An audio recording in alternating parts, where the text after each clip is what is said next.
The G20 Summit 2024 will be held in November 2024 in Brazil's Rio de Janeiro.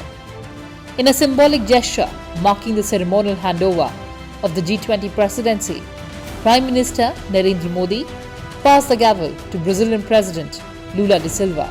The event marked the end of G20 Summit held in Delhi on September 9th and 10th.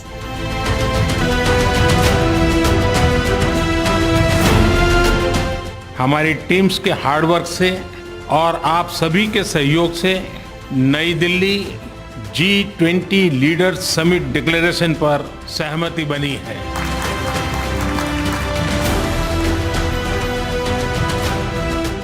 मेरा प्रस्ताव है कि इस leaders declaration को भी adopt किया जाए। मैं इस डिक्लेरेशन को एडॉप्ट करने की घोषणा करता हूं।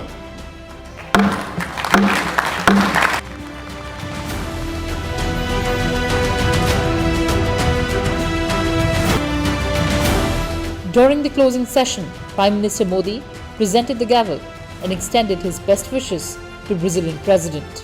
Addressing the gathering, Brazilian President conveyed his congratulations to Prime Minister Modi and expressed gratitude to India for its dedication to highlighting the issues that matter to emerging economies. He also commended India for championing the concerns of emerging economies.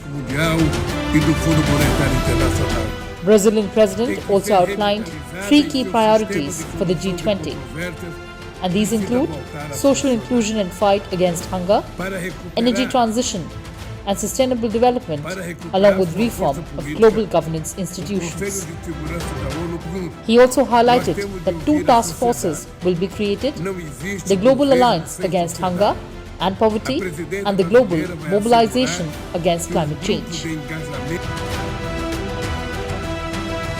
One of the world's fastest growing economies, celebrated for its vibrant culture, sporting prowess, spectacular biodiversity and immense resource wealth, Brazil is a nation that many expect to define the century ahead.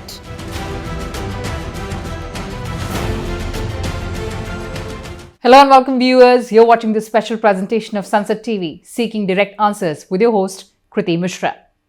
The Brazilian presidency of the G20 grouping officially started on 1st of December 2023 with President Lula da Silva as the chair under the theme Building a Just World and a Sustainable Planet. And joining us today is a very special guest, Ambassador of Brazil to India, His Excellency Mr. Kenneth Nóbrega. Sir, welcome to Sansad Television and thank you so much for joining us. Good afternoon. Thank you for inviting me to this interview. Thanks a lot, sir. So after the COVID-19 pandemic and of course the conflict, there's trust deficit, global trust deficit. During India's G20 presidency, Prime Minister Narendra Modi said that this is the time that we transform global trust deficit into global trust and cooperation and collaboration. So now in your presidency, do you see the continuity of the agenda? What are the areas of convergence between Brazil's presidency and India's G20 presidency? Okay, so let me start with words of praise for the Indian presidency of the G20. I think India achieved a lot. Focusing on your question, I think India managed to restore trust by achieving tangible results. I think among 3 very important results, there are many results, but I think the chief 3 results was guaranteeing that the interests and challenges of the Global South will be maintained on the agenda of the G20, managing to hammer out a summit declaration which was all-encompassing against, as we know, a very complex geopolitical background, and thirdly, admitting the African Union to the G20, which has been a long-standing aspiration, I think, of Global South countries. So Brazilian presidency will be a continuity in its sense that we will stick to these 3 big achievements by India, and also by connecting Indian presidency to one of our priorities, basic priorities, which is inclusion, because India has promoted inclusion within the G20, as I said, by expanding the agenda to the benefit of developing countries, by restoring or rescuing a culture of consensus building within the group against a very difficult geopolitical background, and also by including the African Union. So, in as much as we think that G20 is no replacement for the UN, the G20 has become a more inclusive group, thanks to a large extent to the Indian presidency. So I think this is the element of continuity of this spirit. But of course, Brazil has also some emphasis which are much associated with our diplomatic tradition, of course. Sir, talking about Brazil's specific priorities, what do you think are the specific priorities of your country during the G20 presidency? Okay, so we have, as we have heard President Lula in his opening speech in the first Sherpa meeting, I think 10 days, last week, in Brasilia. I think the first priority is social inclusion and fighting hunger and poverty. I think the second priority is the promotion of energy transition and sustainable development, and sustainable development in its all three components, which is environmental protection, economic growth, and social inclusion.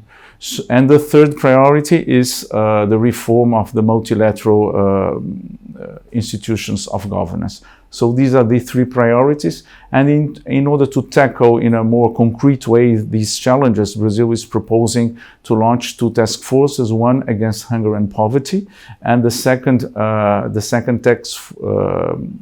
task force is focusing on implementing climate change goals. And in order to try to make the group more result oriented, Brazil is promoting the coordination of the political track and the financial track of G20, so that the political discussions, the good decisions made at the political level, can be translated into concrete projects on the financial track.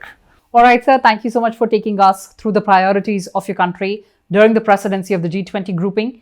Moving ahead, India has also launched One Sun, One World, One Grid.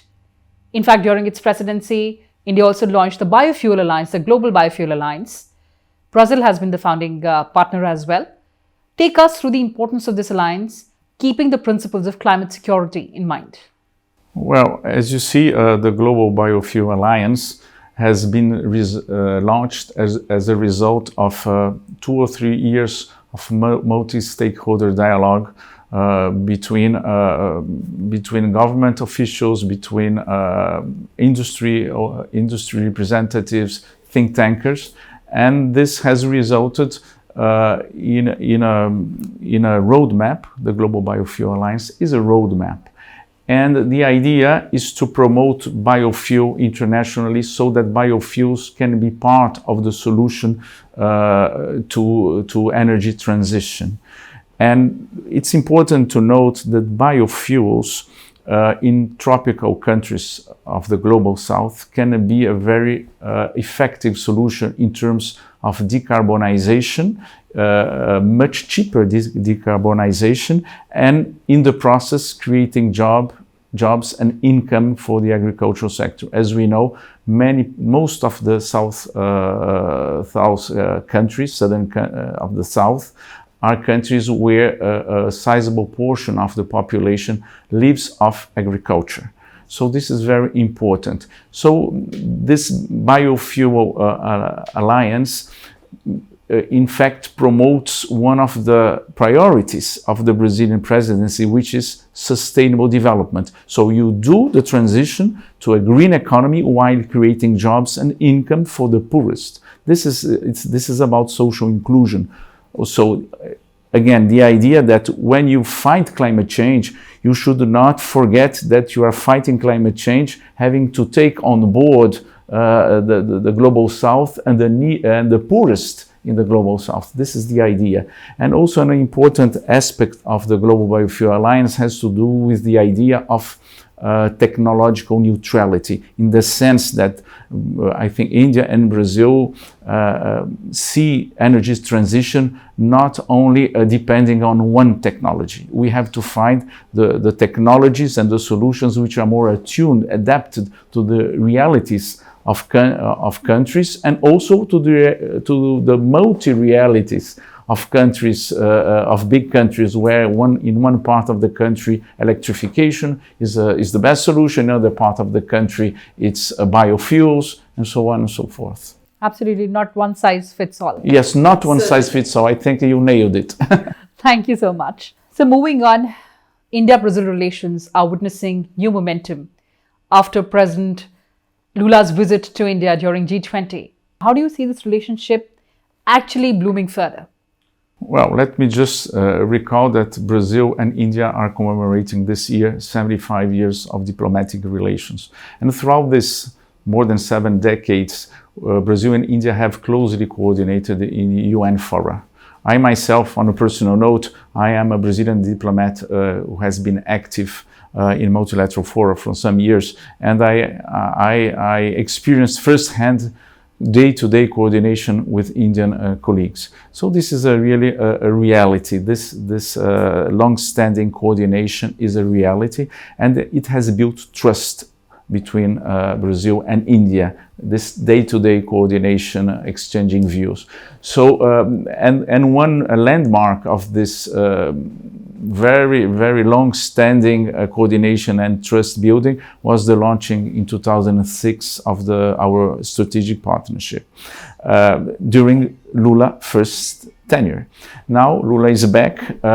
He was, as you mentioned, in the G20 Summit, and Prime Minister Modi and Lula met at the sidelines of the G20 Summit, and they issued a quite substantial joint statement where they recall the long-standing relations in the political realm, but also they envisioned an expansion, a boosting of our bilateral relations to other areas, namely trade, investment, energy, science and technology, defense, and so on. As a matter of fact, this has been already happening in the last years. You know that in 2022, India was Brazil's 5th largest trade partner, and there is one point that people forget. India in 2022 exported more to Brazil than to France, than to Japan, than to Italy, than to Russia. So sometimes trade analysts they really do not realize how this bilateral economic relation has been evolving kind of silently. Nobody's paying attention, but it has been evolving. So this is the thrust of this re-energizing of our bilateral relations. It's expanding to the economic and energy realms. So, and I would just single out, for example, 3 areas where this we have an outlook, already concrete outlook, which is energy cooperation, as you have mentioned, the Biofuel Alliance, resulting for already 3-year-long dialogue between India and Brazil. You have also a very more concrete outlook in the defense area. You know that in 2022, we have had 4 high-level missions of the defense sector from India to Brazil, or from Brazil to India, because there is a sense that the countries have much to gain in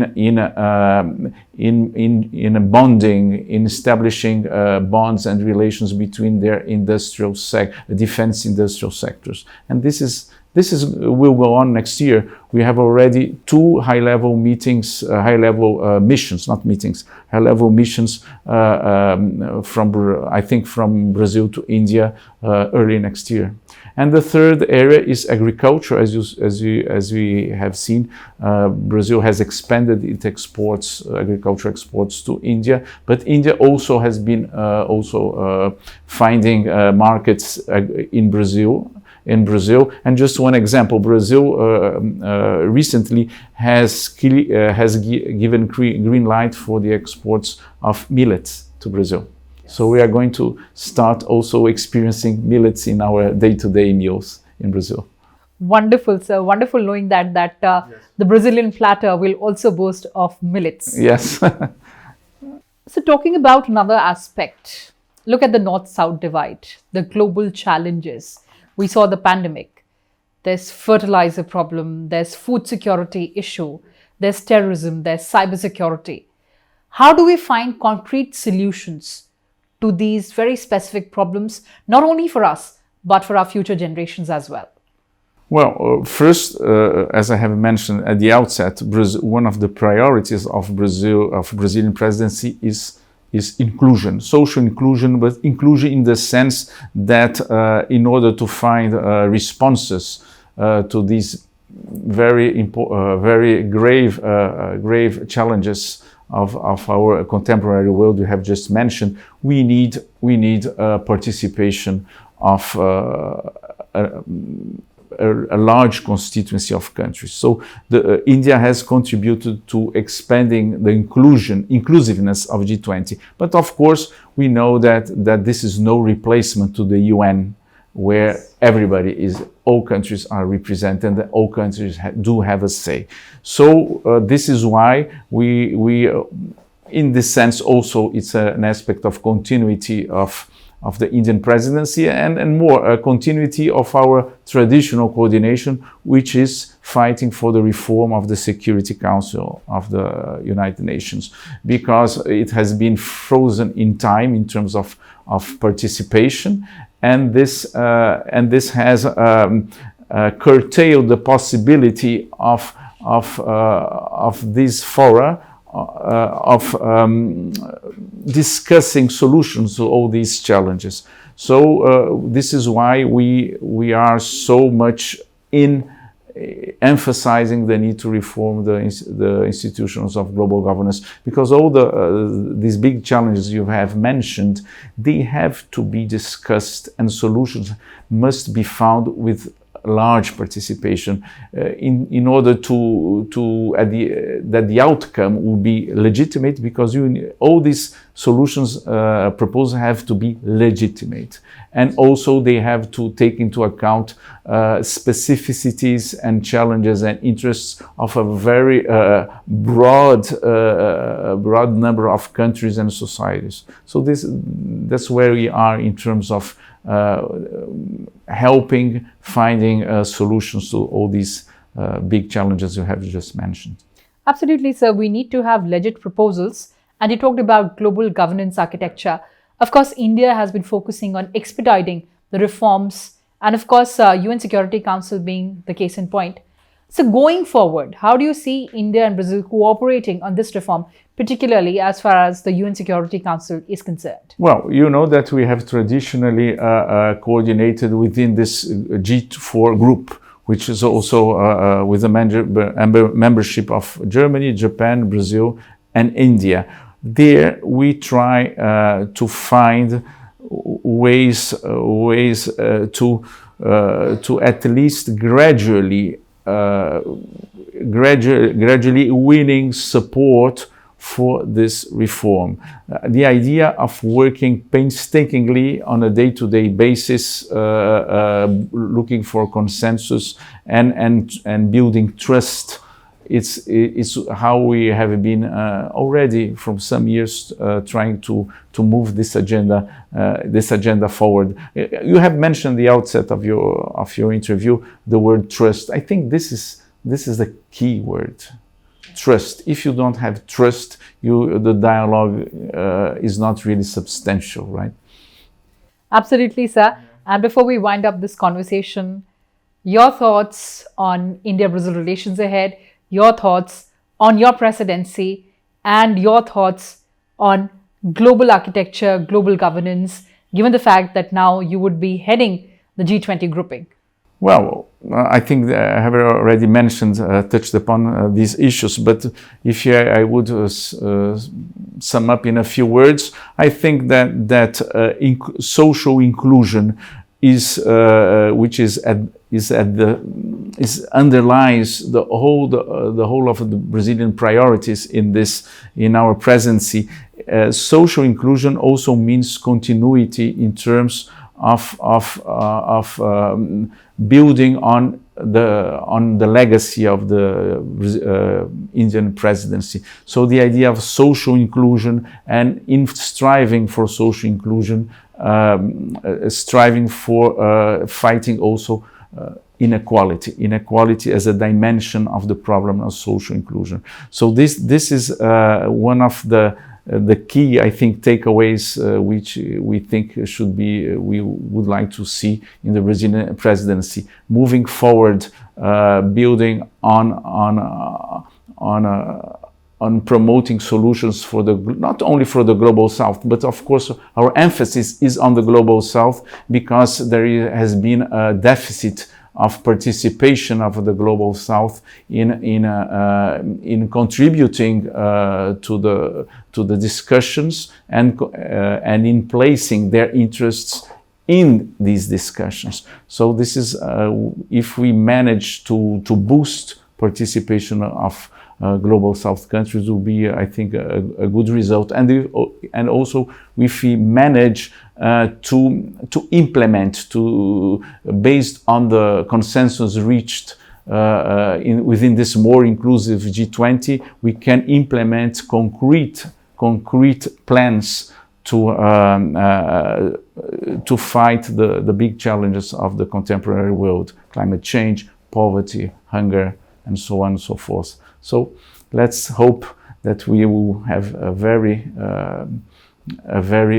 efficient and effective Brazilian presidency of the G20. Absolutely, San. We are absolutely sanguine about that during your presidency, you will find concrete solutions to the global problems. But on that note, thank you so much for talking to us and sharing your perspective with us. Okay, thank you very much. Well, viewers, that's all we had for you in this edition. Thanks for watching and stay tuned to Sansad TV. Goodbye for now from my side.